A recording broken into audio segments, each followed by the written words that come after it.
Hey there YouTube! I was having a conversation the other day with some friends and the subject of belief came up, which I always find to be an absolutely fascinating one, simply because it's so poorly understood. The process by which beliefs are reached seems to be on a general level, on a sort of everyday socio-cultural level, to be so poorly understood to the point whereby it's not even considered how and why we come to formulate whatever beliefs and perspectives and positions we hold.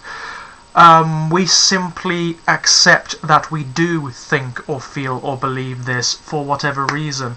I'm fascinated via the process of formulation as to why we come to hold the positions regarding reality that we do.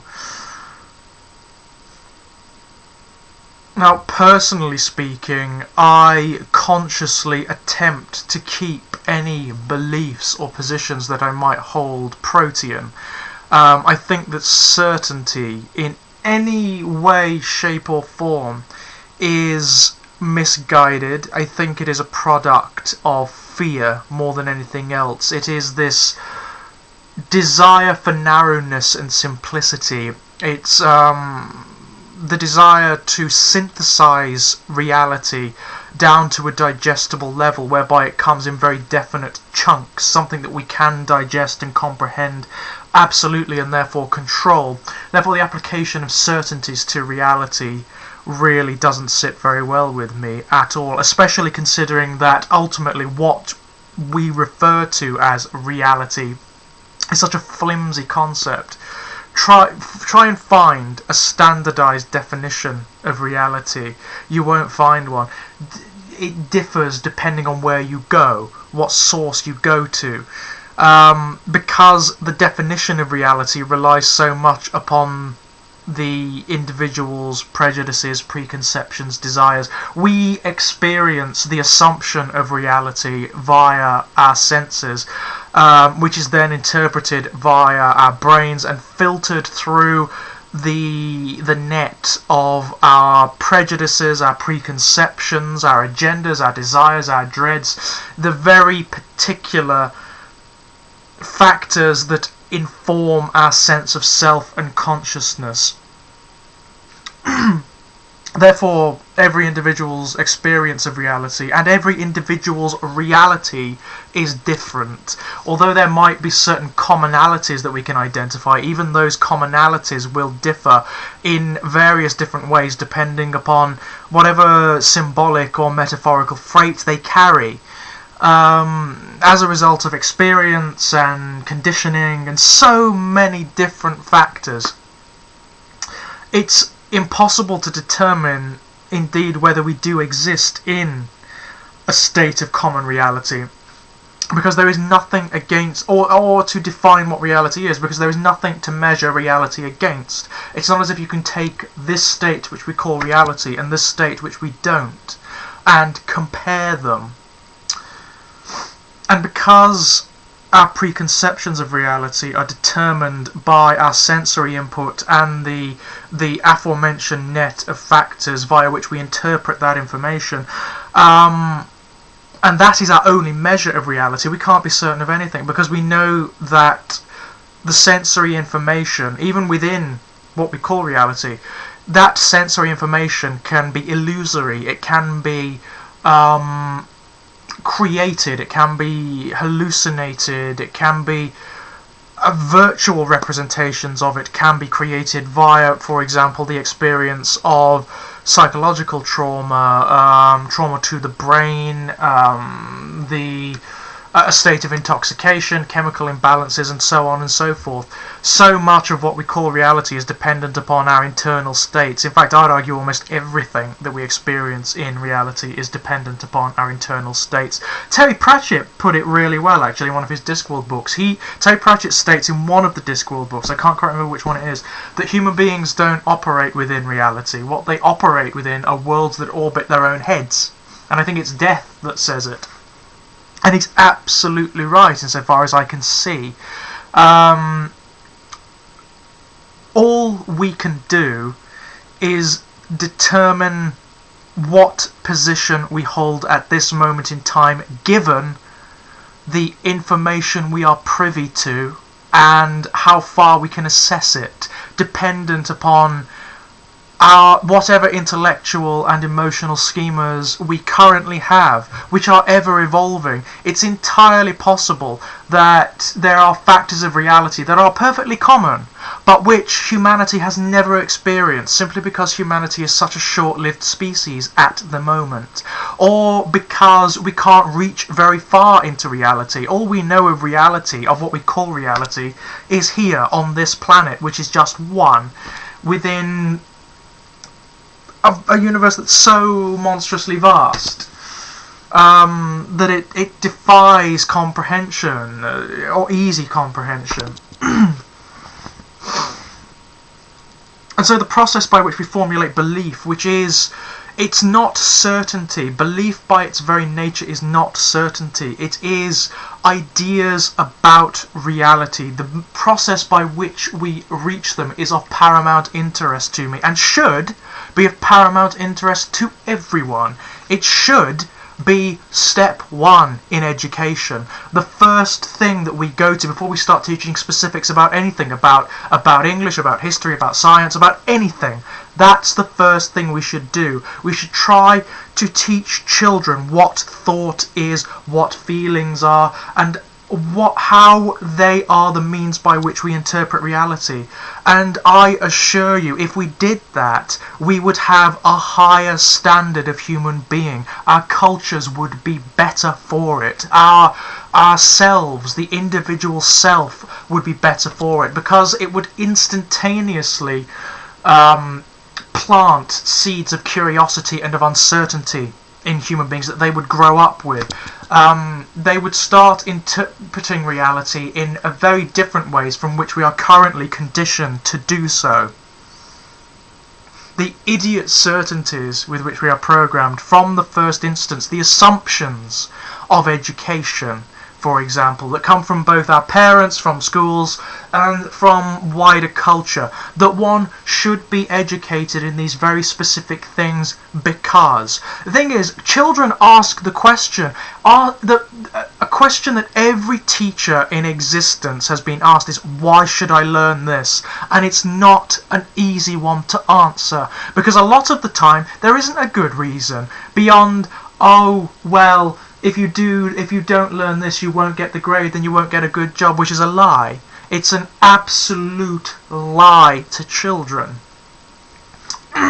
There isn't an easy answer for it, because the raw fact of the matter is education, as it currently stands, the systems of education aren't even about teaching children to develop as intellectual and emotional beings. They're not about allowing identity and self and consciousness to evolve. What they're about are the exact fucking opposite. What they are about is placing parameters on the development of self. What they are about is keeping children away from society and culture whilst their parents work.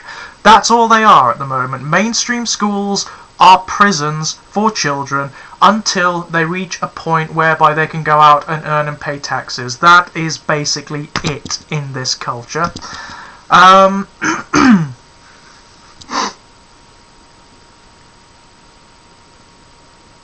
But getting back to the original point, the notion that the process by which belief is determined is multifarious and very, very complex, it seems to me.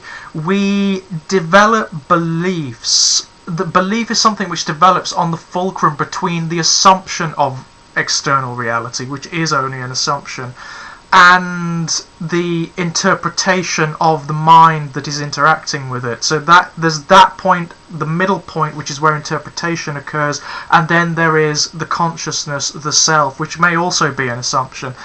And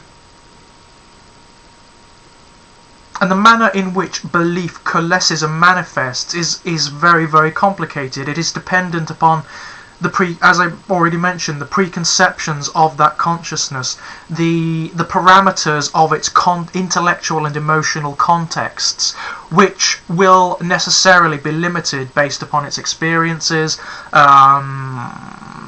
whatever prejudices it has been preconditioned with, its fears, its agendas, its desires, and so on and so forth. I'm very wary of saying I believe anything, because I don't. What I would prefer to say is I have ideas about how reality seems to be. At the moment, the only comfortable belief that I have is that reality seems to be much bigger, much weirder, much more various than any of our current schemas and assumptions allow for. That is the only comfortable assumption or assertion. But within the parameters of what seem to be reality, there are certain beliefs that I hold with regards to it, or to what it seems to provide. But even those beliefs, I am very wary of holding to any significant degree. I do not want those beliefs to become a matter of tribal identification, of self-identification. That's the danger. That's the big fuck-off danger when it comes to beliefs or ideological positions or anything like that. It's when they become a means of self-definition. Pardon me. A means of informing one's sense of self, because the moment that happens, the moment they become parasitic and become part of the structure of self, then you have lost objectivity. They become a personal matter. They become a matter of not this is what I think, but this is what I feel I must maintain, which is entirely different. And this goes back again to the conversation we were having about belief, because it seems to me that when people generally use the words, well, I believe, or especially if they say we believe, if they use the collective based on some tribal ideology, be it politics, philosophy, or religion, what they actually mean is what I want to believe is, or what I think I should believe is, which is different, both of which are very different from actually holding the belief. Very different indeed. It seems to me that belief in its most genuine form is something that is developed almost unconsciously based upon your experiences of reality. It is not something that needs constant reinforcement or assertion in order to maintain itself, which is one of the reasons why I can never adhere to any prescribed ideology that has parameters of belief or perspective. I can't do it, be they political or religious in particular, because that's, insofar as I can see, all religions are. They are just prescriptions of belief that absolve the individual of responsibility for this very critical consideration of what informs their preconceptions of reality and indeed their preconceptions of self. It takes the responsibility away from you. If you can define yourself as a Christian or as a Muslim or as a Hindu or as a Buddhist or as a Democrat or as a Republican or as a Conservative or as a Labour supporter or whatever, to a certain degree what you're doing is absolving yourself of responsibility for critical consideration of what you think and feel, because you don't need it. It's there. The parameters have been given to you and indeed imposed upon you.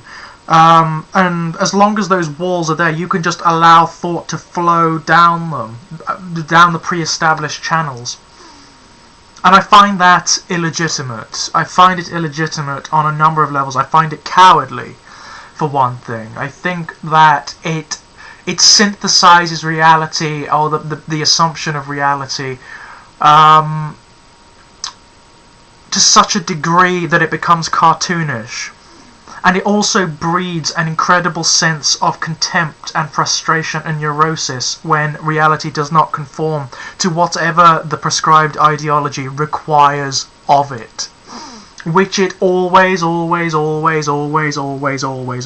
doesn't. It will never conform to any ideology we can conceive. Because ideologies, by their very nature, are too limiting. They are synthesizing. With regards to what we as individuals might call reality.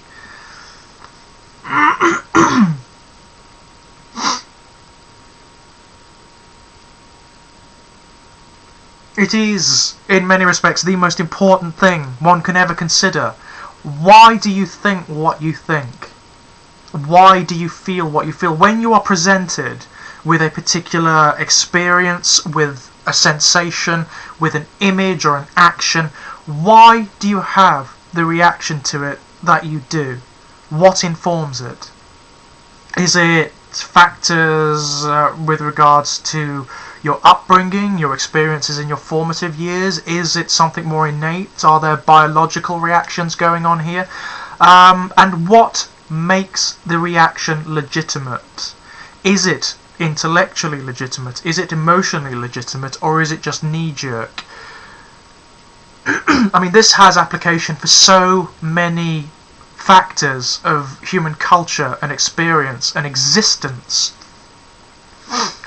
If everyone considered this way, if everyone began this consideration at some point in their lives, then prejudice and things such as racial discrimination, homophobia would dissolve. They would gradually erode. And if we could begin it early, if we could encourage children to consider reality and themselves in such a manner, and this fucking idiot notion that children are are not developed enough to consider these ideas. Yes, they fucking are. Yes, they are.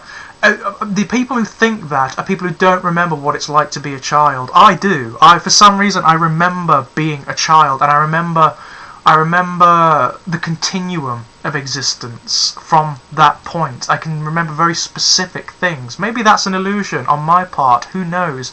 But I seem to be able to remember what it was like to perceive reality at the age of 8, what it was like to perceive reality at the age of 9. And I remember considering these things. I remember a very vivid formative memory, sitting up the park, which is opposite my house, just up there, in the rain, and watching people scurry past and wondering what's going on in their heads, what they're thinking, what they're feeling, whether they stop to consider why they think and feel what they think and feel. I don't know why I thought that way when I was 8. I don't know why I think that way now. But it's something that endlessly fascinates me. It's a kind of egocentrism. It is egocentrism. And as readers of my blog will know, I am an advocate of egocentrism. I think that egocentrism, fascination with the self, is something that is unavoidable. It's something we all have, because self and consciousness are everything. We are our consciousnesses, we are ourselves, and there's no way of divorcing ourselves from them. Some sort of dualistic notion of self and consciousness, there's no way of divorcing them. Reality and consciousness are the same thing. And it's only through egocentrism, endless fascination with the self, that we learn to appreciate what we are, and we learn to better what we are, to build it, to allow it to evolve, and so on and so forth. If we don't have that, and it's something that culture, postmodern Western materialist culture, but also culture up until this point, sadly, in history it seems, has been determined on knocking out of us. This notion that to be egocentric, to be fascinated and preoccupied with the self, is somehow evil, that it somehow dilutes one's appreciation of other human beings. Fuck off, does it?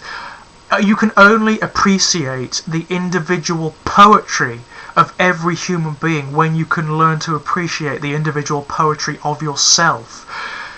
Understanding, or attempting to understand yourself, automatically obliges you to begin consideration of understanding other human beings, their poetry, their formulations, what experiences might have led to their particular perspectives. It develops imagination and empathy. Empathy and imagination, they are everything. They should be the core components of every human being, to the detriment of all else. They're the aspects of us that should be developed by our parents, by education, and by culture. But as they currently stand, they are not.